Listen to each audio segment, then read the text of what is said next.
Bonjour les amis, bienvenue sur CYP Stories. Abonnez-vous à cette chaîne pour découvrir des histoires incroyables. N'oubliez pas d'aimer et de laisser un commentaire.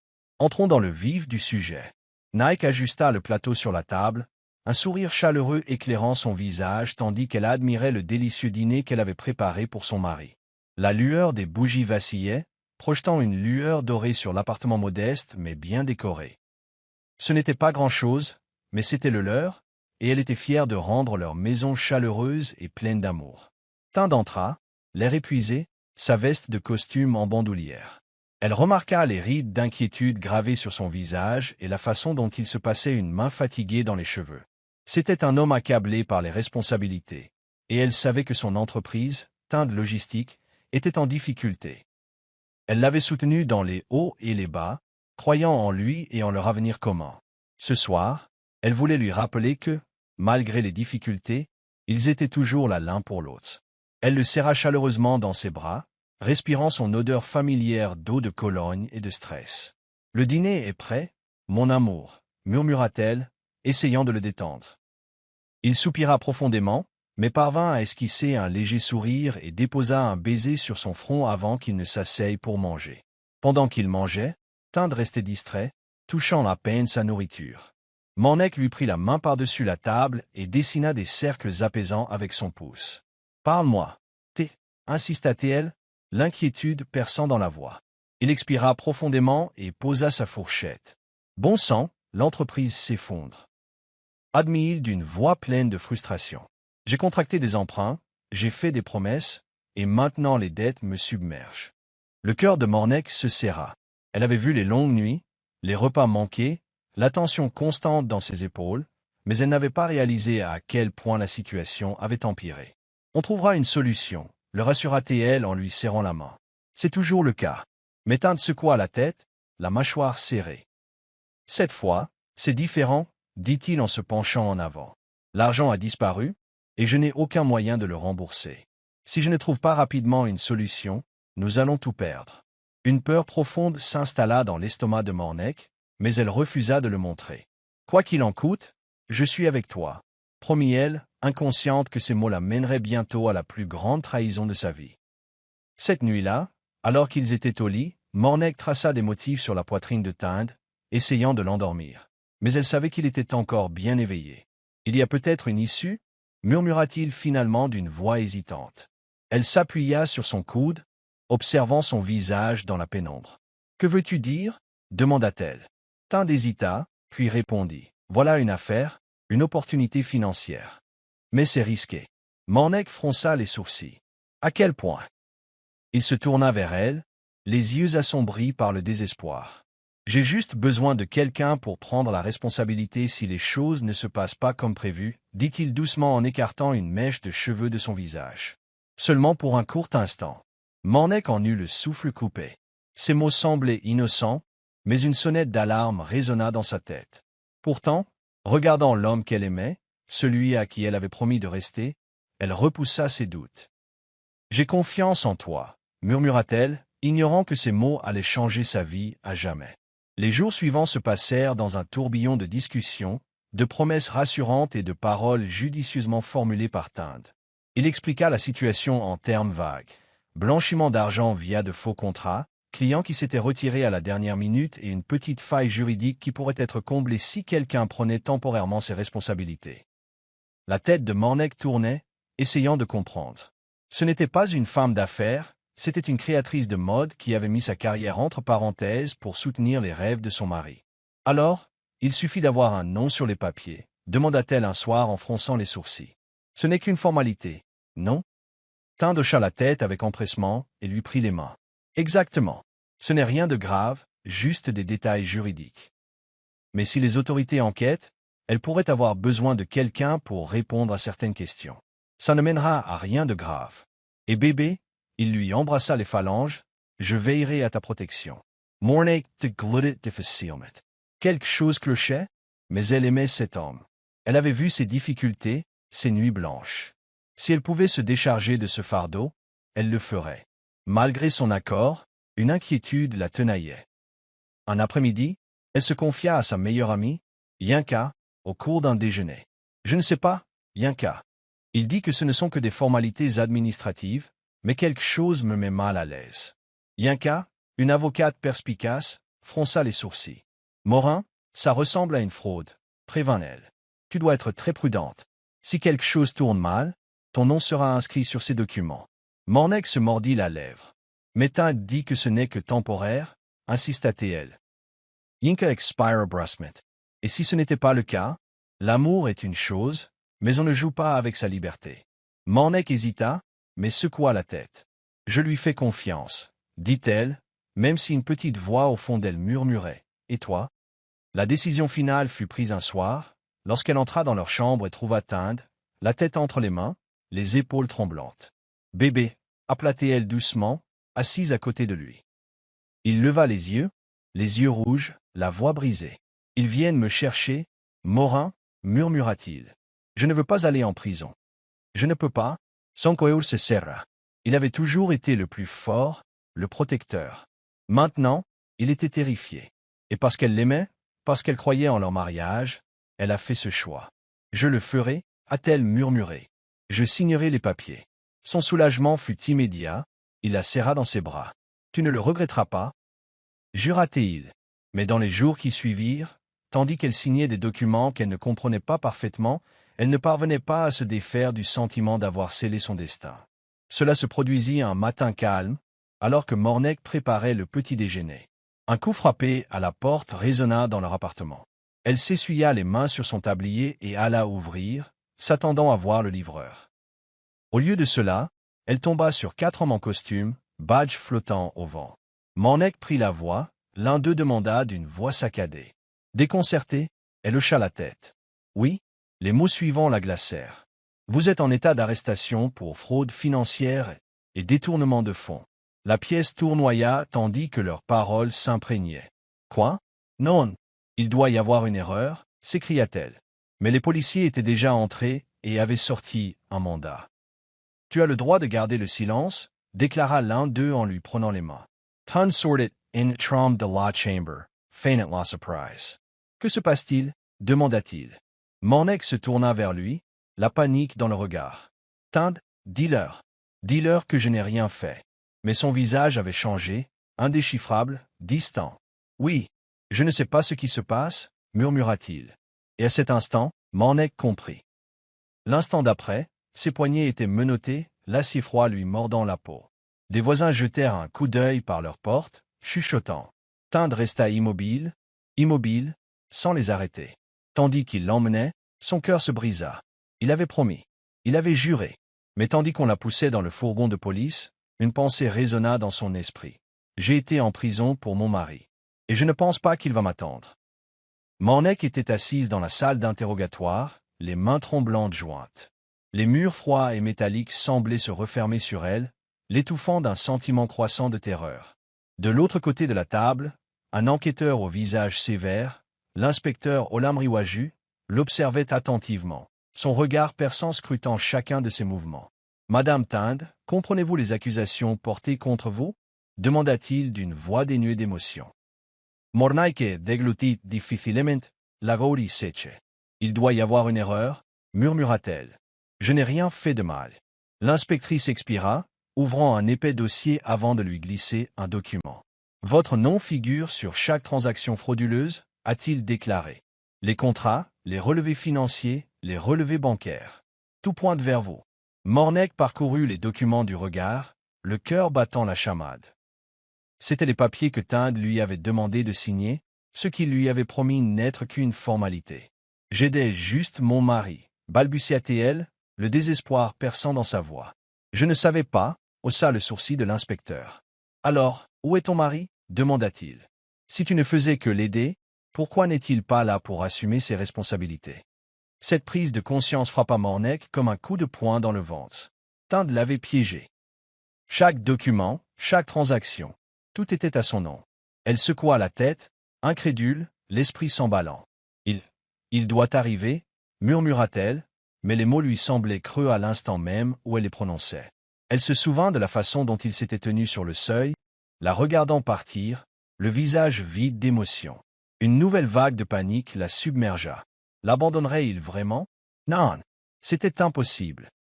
C'était l'homme qu'elle avait aimé, pour qui elle s'était sacrifiée, avec qui elle avait construit sa vie. Il ne la laisserait pas porter le chapeau toute seule.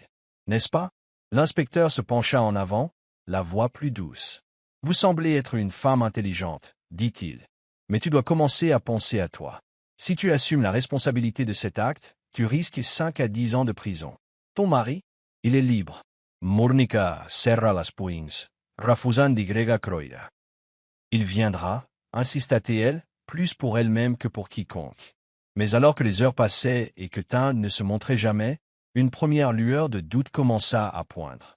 Elle fut officiellement inculpée le lendemain matin, son monde s'effondrant. La salle d'audience était un amas de visages inconnus, de mots durs et d'un jargon juridique qu'elle comprenait à peine. Son avocat, un homme qu'elle n'avait jamais rencontré ce jour-là, n'était pas préparé, fouillant dans des papiers tandis que le procureur lui déchirait la vie. La juge, une femme d'un certain âge aux yeux fatigués, a écouté les arguments avant de rendre son verdict. Compte tenu des preuves accablantes, a-t-elle déclaré, son cabinet, Mornick Tinde, est condamné à 5 ans de prison ferme. Ces mots l'ont submergé comme un raz de marée, lui coupant le souffle. 5 ans. 5 ans. Elle se retourna, sous le choc, cherchant Tinde dans la foule, mais il était introuvable. Alors que les gardes l'entraînaient, le poids de sa décision, de sa confiance aveugle, s'abattit sur elle. Tinde l'avait trahi, et elle était tombée dans son piège. Les portes de fer claquèrent derrière elle, le bruit résonnant dans les couloirs froids et gris de la prison pour femmes de Kirikiri. Mornick resta figé, le cœur battant la chamade, tandis que la réalité l'envahissait. C'était sa vie désormais. L'air sentait la sueur et le métal, et des cris lointains résonnaient dans les couloirs. Une gardienne, l'air impassible, lui fourra dans les mains un paquet de vêtements de prison délavés. « Changez-vous » ordonna-t-elle d'une voix aigre. Mornick bougea à peine, l'esprit encore prisonnier du cauchemar de sa condamnation. « Bouge » aboya de nouveau le directeur, la faisant tressaillir. Machinalement, elle se dépouilla de son ancienne vie, de la robe coûteuse que Tinde lui avait achetée, des bijoux qu'elle chérissait autrefois, et enfila l'uniforme de prison trop grand et trop grossier. Tout semblait étrange, comme si elle portait la peau de quelqu'un d'autre. Alors qu'elle remontait le couloir vers sa cellule, les détenus la fixaient, certaines avec curiosité, d'autres avec un amusement cruel. Elle baissa les yeux, serrant le paquet de vêtements contre sa poitrine. Elle ne s'était jamais sentie aussi seule. Sa cellule était un petit espace exigu aux murs écaillés et à un lit superposé occupé par une femme mince au regard perçant qui leva à peine les yeux lorsqu'on poussa Mornick à l'intérieur. « Tu sais » demanda-t-elle d'une voix basse et rauque.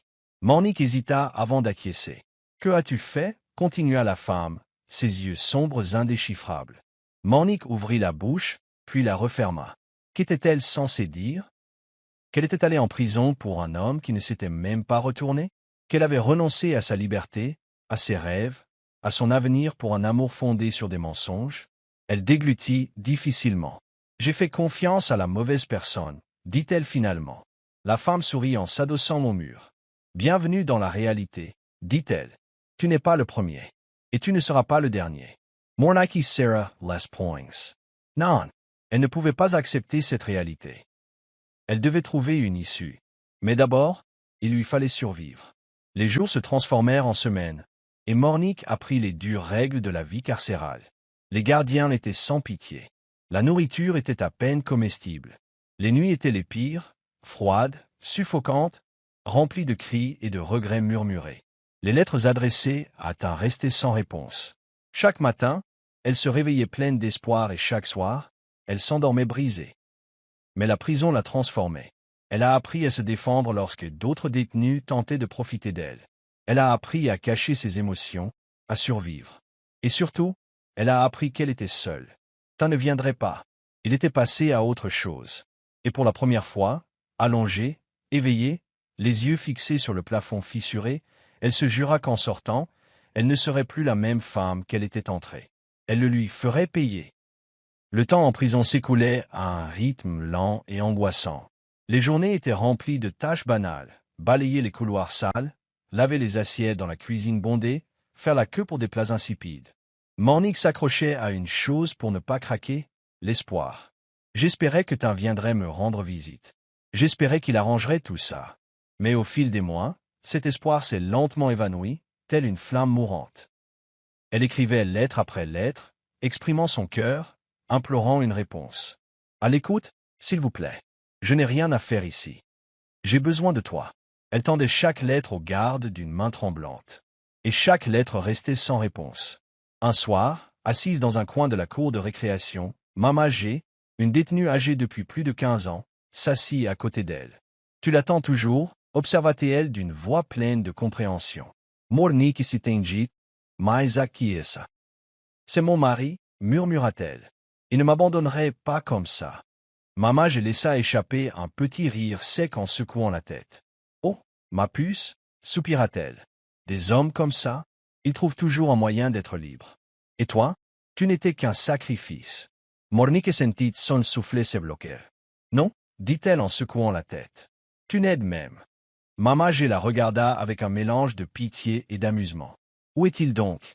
Une semaine plus tard, Mornique eut sa réponse. Elle était dans la buanderie lorsqu'un nouveau détenu arriva, discutant bruyamment avec un autre prisonnier. Un sac, tu connais Toon Logistics? Je viens de le voir dans les journaux, fiancé à une femme riche. On le qualifie d'étoile montante. Les mots lui ont frappé la poitrine comme un coup de massue. Les mains de Mornique s'affaissèrent, la chemise qu'elle frottait glissant dans l'eau savonneuse. La pièce était floue. Ses oreilles bourdonnaient. Fiancé? Elle haleta, son monde s'écroulant. Tuned ne l'avait pas seulement abandonnée. Il l'avait remplacée. Mornique était assise, immobile, dans la buanderie faiblement éclairée, les mains plongées dans l'eau trouble, le linge qu'elle avait oublié. Le monde autour d'elle se brouillait, les bavardages des femmes, le cliquetis lointain des portes métalliques, les aboiements aigus occasionnels des gardiens, tout cela se fondait dans un silence assourdissant. Ton était occupé. Les mots se répétaient dans son esprit comme une cruelle plaisanterie, chaque répétition la blessant plus profondément que la précédente. Comment? Comment avait-il pu passer à autre chose si vite, comme si les années qu'elle lui avait données, le sacrifice qu'elle avait consenti, ne signifiaient rien? Les murs de la prison l'avaient déjà privé de sa liberté. Mais là, c'était comme si cela la dépouillait de son âme. Ces derniers mois, elle s'était accrochée à l'espoir, persuadée qu'il cherchait un moyen de la faire sortir. Elle l'avait imaginé se battre pour elle, écrire des lettres aux avocats, se rendre dans les bureaux du gouvernement, faire tout ce qui était en son pouvoir pour réparer les dégâts. Mais au lieu de cela, il était là, à construire une nouvelle vie. Sans elle, des larmes lui brûlaient les yeux, mais elle refusait de les laisser couler. Ni ici, ni maintenant. S'il y avait une chose que la prison lui avait apprise, c'était que la faiblesse était une monnaie qu'elle ne pouvait pas se permettre. Elle serra les dents et s'efforça de calmer sa respiration, refoulant la vague de rage, de chagrin et d'humiliation. Les mots de Mama G résonnèrent dans son esprit. Des hommes comme ça, ils trouvent toujours le moyen d'être libres. Mornique serra les poings sous l'eau, ses ongles s'enfonçant dans ses paumes. Tinde avait trouvé le chemin de la liberté. Mais qu'en était-il d'elle, et de la femme qu'il avait aimée au point de se jeter dans le feu pour lui? N'avait-elle vraiment été qu'un pion dans son jeu?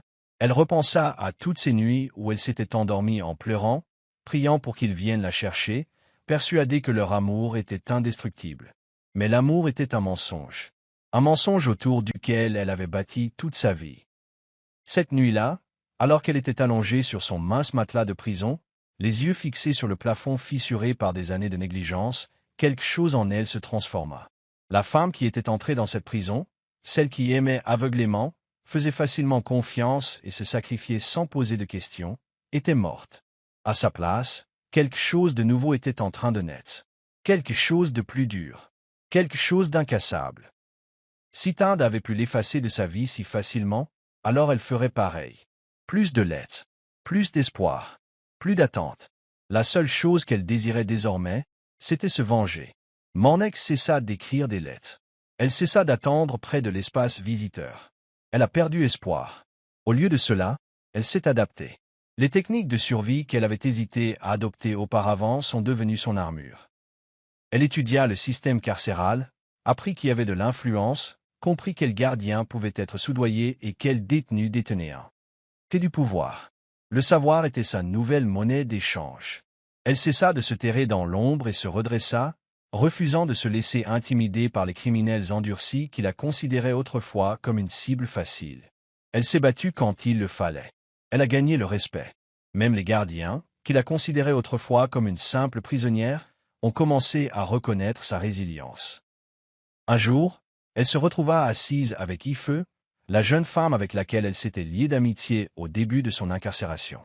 Ife avait été accusé de possession de drogue et attendait un nouveau procès. « Je te vois maintenant », songea Ife en remuant le porridge fade de la prison avec sa cuillère. « Tu étais douce à ton arrivée. Maintenant, tu es différente. » Morinaki ricana en mordant dans sa nourriture. « J'étais une idiote, admit-elle. Je pensais que l'amour pouvait me protéger. » Ife secoua la tête. « L'amour ne nous protège pas. Il nous aveugle. » Le mot le blessa, mais Morinaki acquiesça.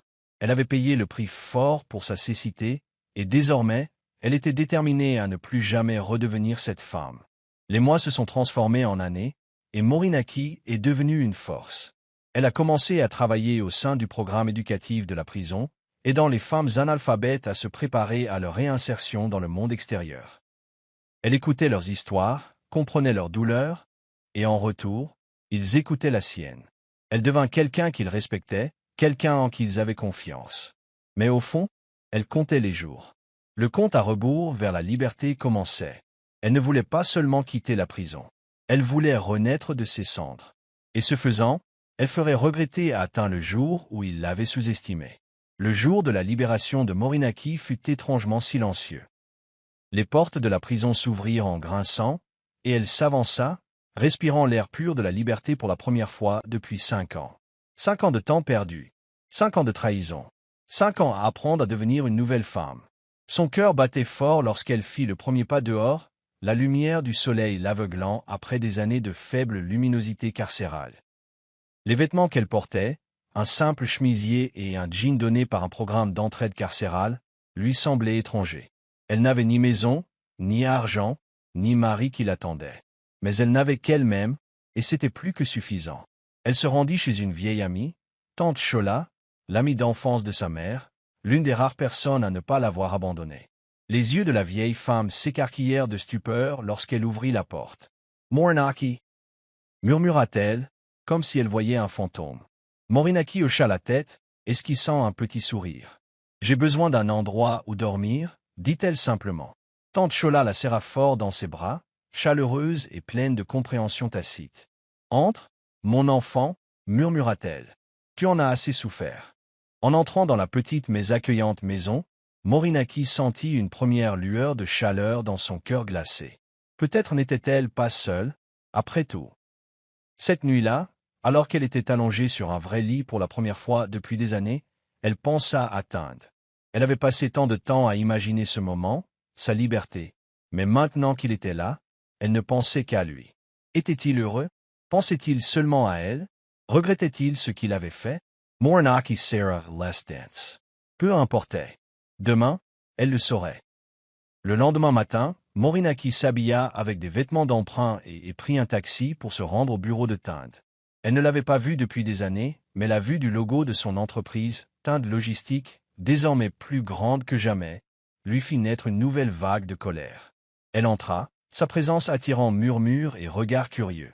Elle les ignora, laissa les regarder, qu'ils voient la femme qu'on avait laissée pour morte. Lorsqu'elle entra enfin dans son bureau, il était assis derrière un bureau massif, l'air plus riche, plus fort, insensible au chaos qu'il avait semé dans sa vie. Il leva les yeux, l'espace d'une seconde, une profonde stupeur se lut dans son regard. Morinaki, souffla-t-il, comme s'il voyait un fantôme. Elle croisa les bras, le regard froid. « Tu ne t'attendais pas à me revoir, n'est-ce pas ?» dit-elle d'une voix plus tranchante que le verre. Il cligna des yeux, retrouvant son calme, puis, à sa grande horreur, il sourit. « Tu as changé, songea-t-il, comme s'il parlait à une vieille amie, et non à la femme qu'il avait trahie et abandonnée en prison. » Morinaki s'avança, le feu dans sa poitrine s'embrasant davantage. « Je suis allée en prison pour toi, » dit-elle d'une voix basse et dangereuse. « J'ai perdu 5 ans de ma vie. Et toi? Tu as tourné la page. » Tund expira en se frottant la tempi. « Morinaki, que veux-tu » demanda-t-il d'un ton presque ennuyé, comme si elle était un problème qu'il avait déjà résolu. C'était tout. C'est à ce moment-là qu'elle réalisa qu'il ne ressentait rien. Il n'était pas simplement passé à autre chose. Il l'avait complètement effacé. Morinaki sourit alors, d'un sourire lent et entendu. « Qu'est-ce que je veux » répéta-t-elle. Elle se pencha, sa voix à peine plus forte qu'un murmure. « Je veux que tu regrettes de m'avoir trahi. Et je te le promets, Tinde, tu le feras. » Morinaki sorted de Tande Logistics, le cœur battant Lachamot. La confrontation lui avait laissé un goût amer, mais une chose était claire. Tinde ne ressentait rien. Ni culpabilité, ni remords, ni hésitation. C'était comme si elle n'avait été qu'un inconvénient dans son passé. Elle s'attendait à de la colère, peut-être des regrets. Mais au lieu de cela, il l'avait traitée comme une étrangère qui demandait une faveur. Alors qu'elle s'engageait dans la rue animée, le poids de ce qu'on lui avait volé pesait sur ses épaules. 5 ans. 5 années de sa vie, de rêve, de liberté, sacrifiées pour un homme qui l'avait effacé dès qu'elle avait disparu. Elle inspira profondément, essayant de calmer ses pensées. Bien. S'il voulait faire comme si elle n'était rien, elle lui rappellerait exactement qui elle était. Morinaki avait besoin d'un plan. La vengeance ne consistait pas seulement à affronter Tinde, mais à reprendre tout ce qu'il lui avait volé. Elle n'avait ni argent, ni travail, ni voie à suivre, mais elle avait quelque chose de plus précieux, sa volonté de s'élever. Ce soir-là, elle était assise dans le petit salon de Tante Chola, l'esprit en ébullition. « Tu as besoin d'un nouveau départ », dit doucement Tante Chola, l'observant d'un œil avisé. « Pas de vengeance, ma chère. Liberté. » Mais Morinaki secoua la tête.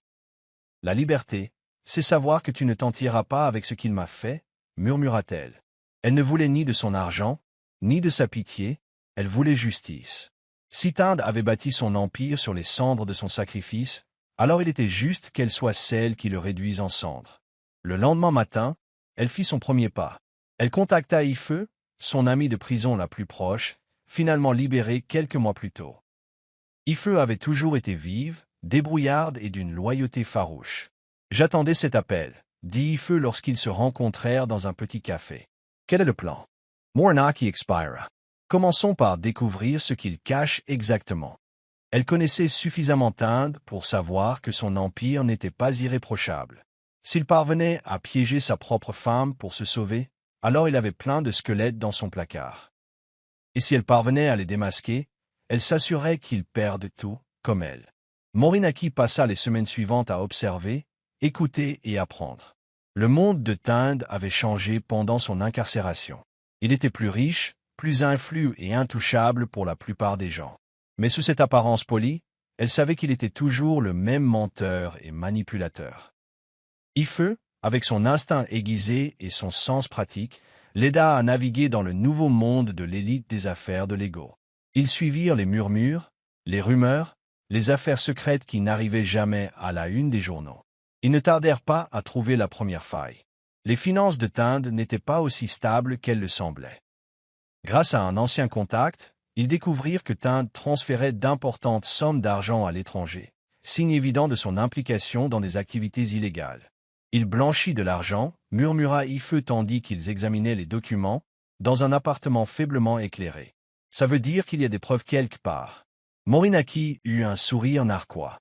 Une preuve. C'était tout ce dont elle avait besoin. Mais y parvenir ne serait pas facile. Tinde était prudent et s'était protégé. Il avait tiré les leçons du passé. Il ne referait pas la même erreur. Mais elle aussi avait changé. Elle n'était plus l'épouse naïve qui signait aveuglément des documents sans poser de questions. Cette fois, c'était elle qui se jouerait de lui. Elle commença à se rapprocher de son entourage, d'anciens employés, de rivaux, de personnes qui avaient des raisons de le haïr. Petit à petit, elle reconstitua la vérité. L'empire de Tinde ne reposait pas sur des décisions commerciales judicieuses. Tout était bâti sur le mensonge, la fraude et la trahison.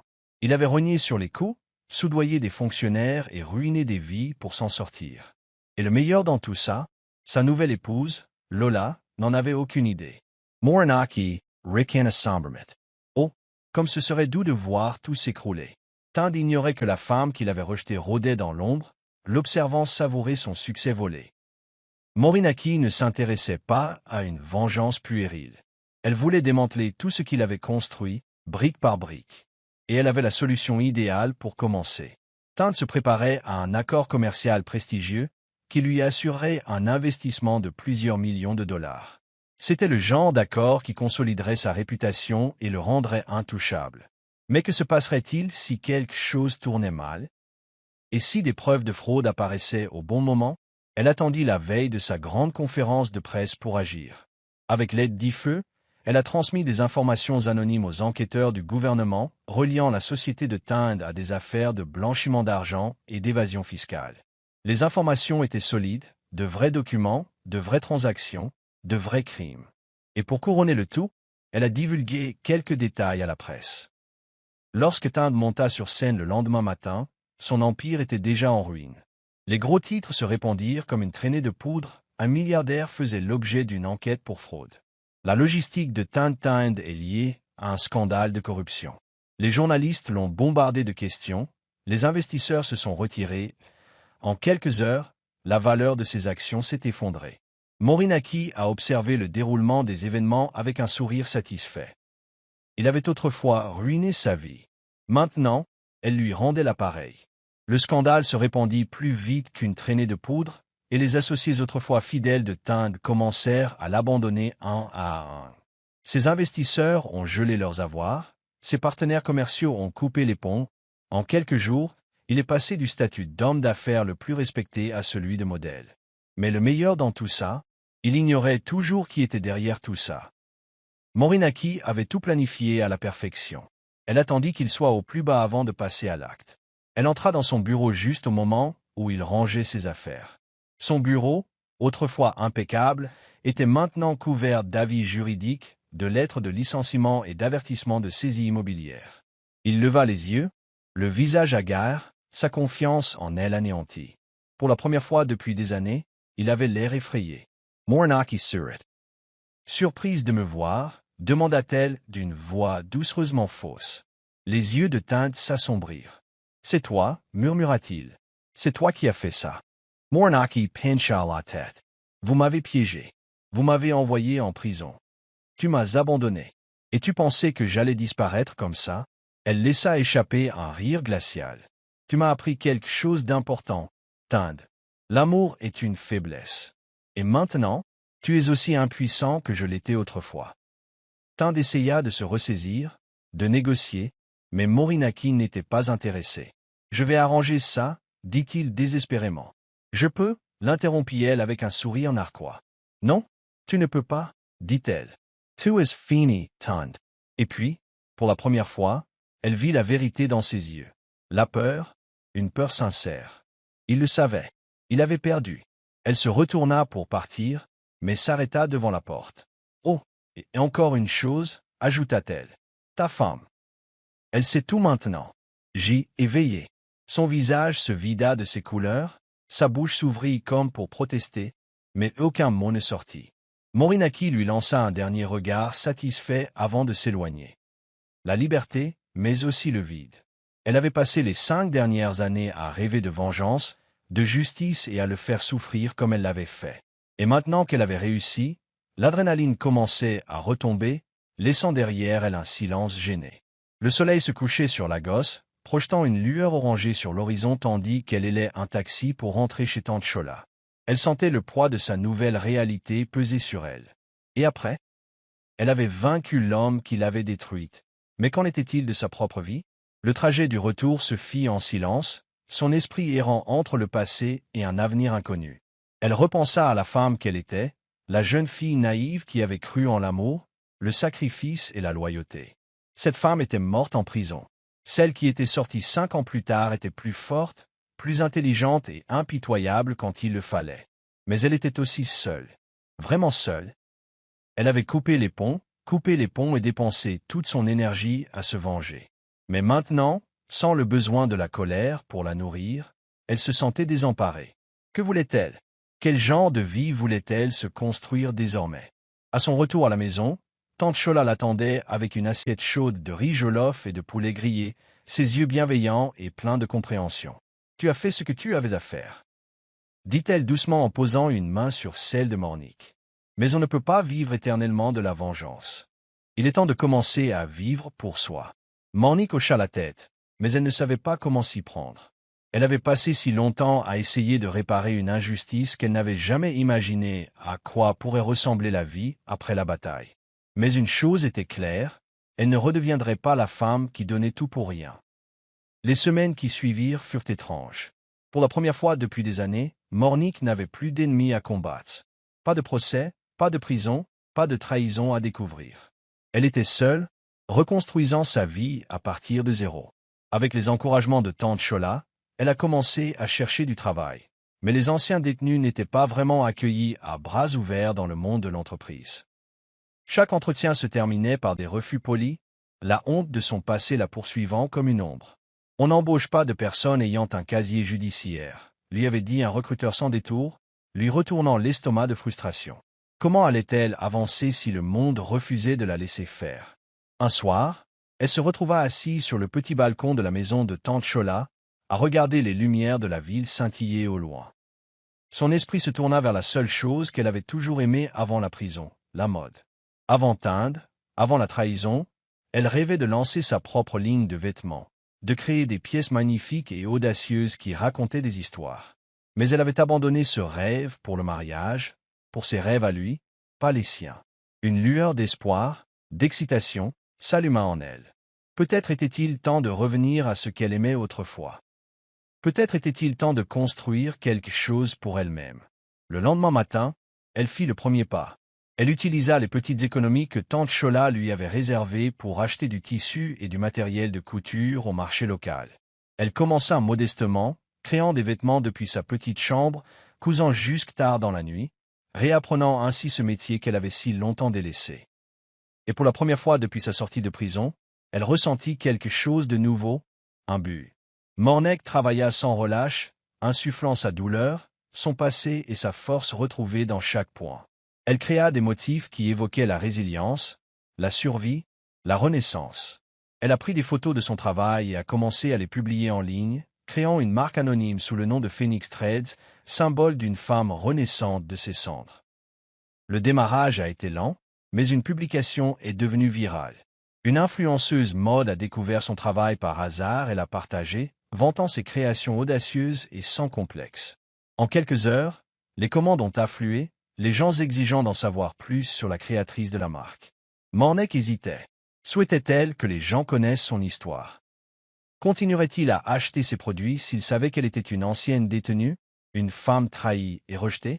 Mais elle pensa alors à toutes les autres femmes comme elle, des femmes qui avaient été utilisées, abandonnées, traitées de moins que rien. Elle n'avait pas honte de ce qu'elle était devenue. Elle avait survécu. Et maintenant, elle s'épanouissait. Petit à petit, Phoenix Trade s'est développé, attirant l'attention des propriétaires de boutiques, des rédactrices de mode et même des célébrités. Mornick n'était plus seulement une femme lésée, elle était une force sur laquelle il fallait compter.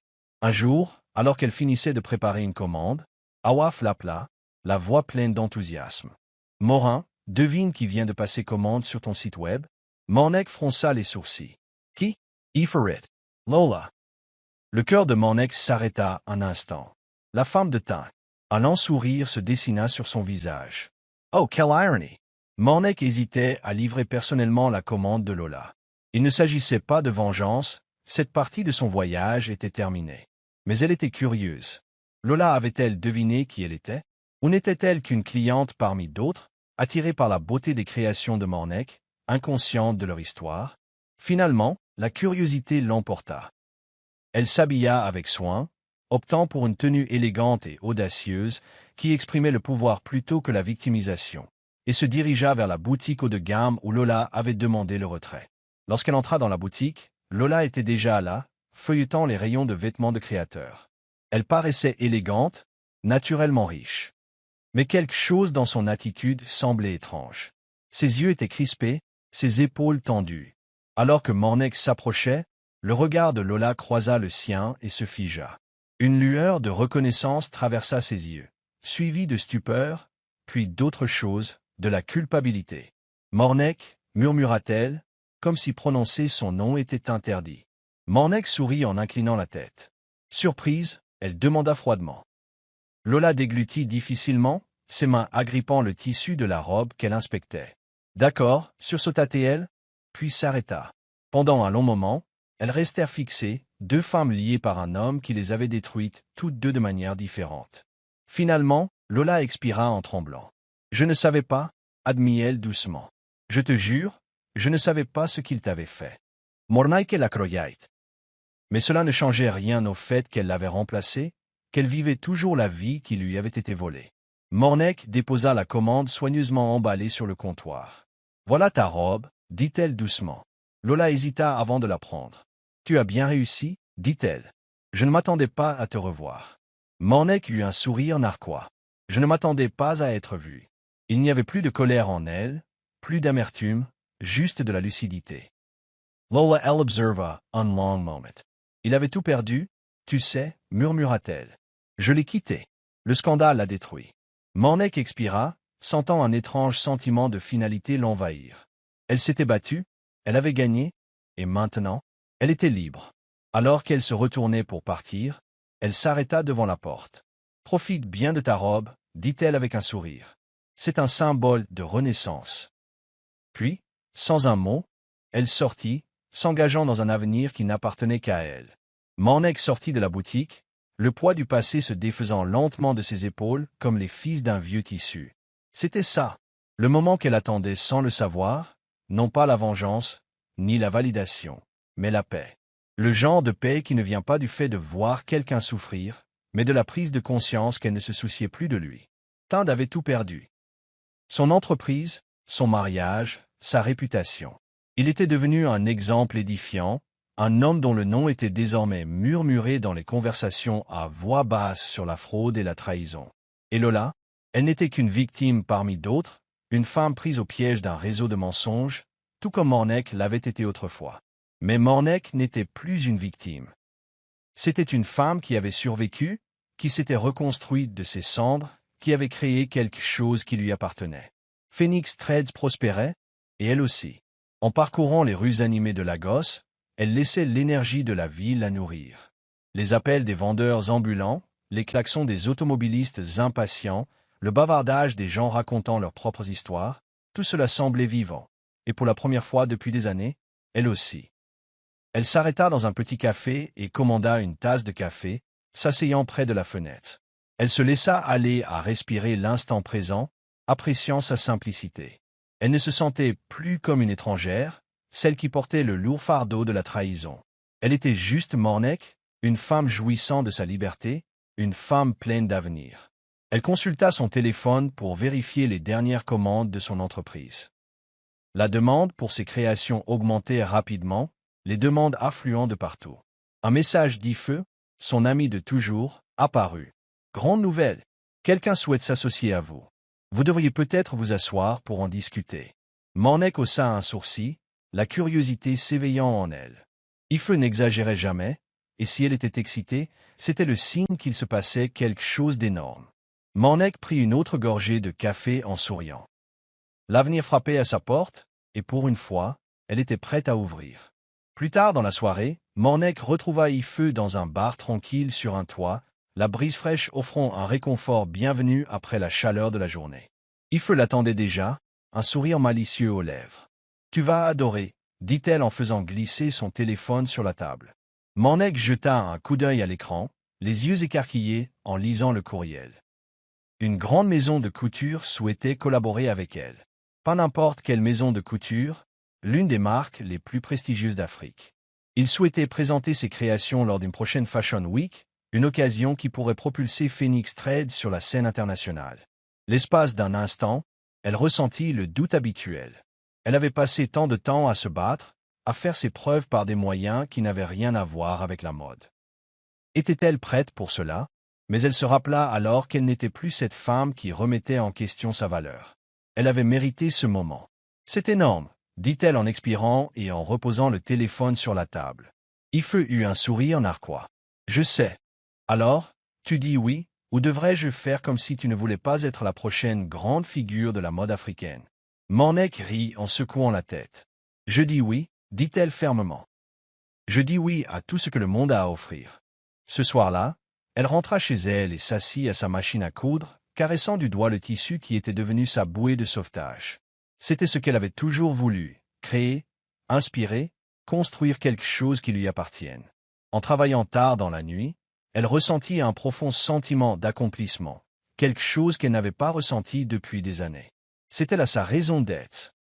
Et rien, ni la trahison, ni le chagrin, ni les années perdues, ne pouvaient la lui enlever. La Fashion Week arriva plus vite que prévu et, avant même qu'elle ne s'en rende compte, elle se retrouva en coulisses à regarder défiler les mannequins portant ses créations. Le public était captivé, ses créations racontaient une histoire de survie, de transformation, de force. Les médias ont salué sa collection, la qualifiant de bouffée d'air frais dans l'industrie de la mode africaine. Les flashs des appareils photo ont brillé, les créateurs ont chuchoté et les investisseurs potentiels ont fait la queue pour lui parler. Elle n'était plus seulement une femme avec un passé, elle était une figure emblématique du milieu, un nom que tout le monde voulait connaître. Après le spectacle, alors qu'elle se mêlait à des personnalités influentes, une voix familière l'appela. Elle se retourna, le cœur glacé. Chuka. Il avait été son avocat pendant le procès, l'une des rares personnes à avoir réellement cru en elle lorsque le monde s'était retourné contre elle. Il avait déménagé à l'étranger peu après, et elle ne l'avait pas revu depuis des années. « Mornek, dit-il avec un sourire chaleureux, j'ai entendu parler de ce que tu as construit. Il fallait que je le voie de mes propres yeux. » Son regard était empli d'admiration, non de pitié, et elle en était reconnaissante. Ils s'assirent pour discuter et, pour la première fois depuis longtemps, Mornek se surprit à apprécier sincèrement la compagnie de quelqu'un. Pas de fantôme, pas de douleur persistante, juste deux personnes qui se reconnectaient. À mesure que la nuit avançait, elle réalisa une chose surprenante, elle n'avait plus peur. Elle n'avait plus peur de se laisser voir, de laisser entrer quelqu'un. Peut-être, n'était-elle pas aussi seule qu'elle le pensait. Mornek prenait les choses en douceur avec Chuka. Elle n'était plus la même femme qu'avant.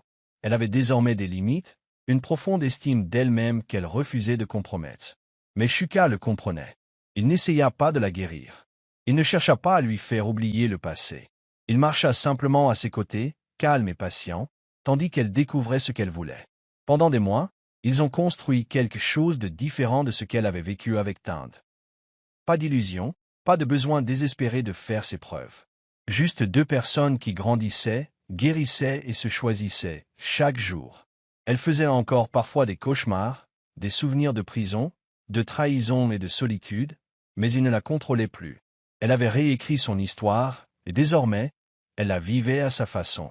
Un soir, alors qu'ils étaient assis sur le balcon surplombant la ville, Chuka se tourna vers elle et lui dit « Tu n'es pas obligé de répondre maintenant, mais un jour, j'espère que tu diras oui. » Il sortit une petite boîte en velours et la posa sur la table entre eux.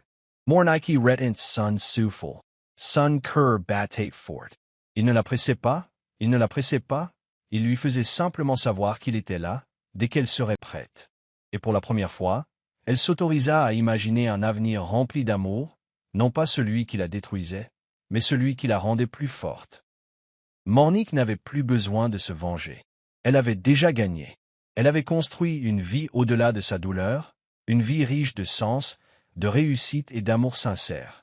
Phoenix Trades a continué de se développer, devenant une plateforme pour les femmes comme elle, des femmes qui avaient été exclues, mais qui refusaient de rester en arrière. Elle a embauché d'anciennes détenues, des survivantes et des femmes en quête d'une seconde chance. Elle est devenue la femme dont elle avait besoin au plus bas. Un jour, en passant devant un vieux kiosque à journaux, elle a vu un titre sur Tinde. Il avait tout perdu. Son nom n'était rien d'autre qu'un avertissement, un rappel que la trahison avait des conséquences. Mais Mornik n'éprouvait aucun sentiment de triomphe. Elle n'éprouvait pas non plus de pitié. Elle se sentait simplement indifférente. Il était un chapitre de son passé, rien de plus. En retournant à son bureau, où les commandes affluaient et où de nouveaux modèles attendaient d'être créés, elle était certaine d'une chose. Elle avait enfin repris sa vie en main. Et cette fois, personne ne la lui reprendrait plus. Merci d'avoir regardé. N'oubliez pas d'aimer et de vous abonner. Laissez également un commentaire et activez les notifications de publication.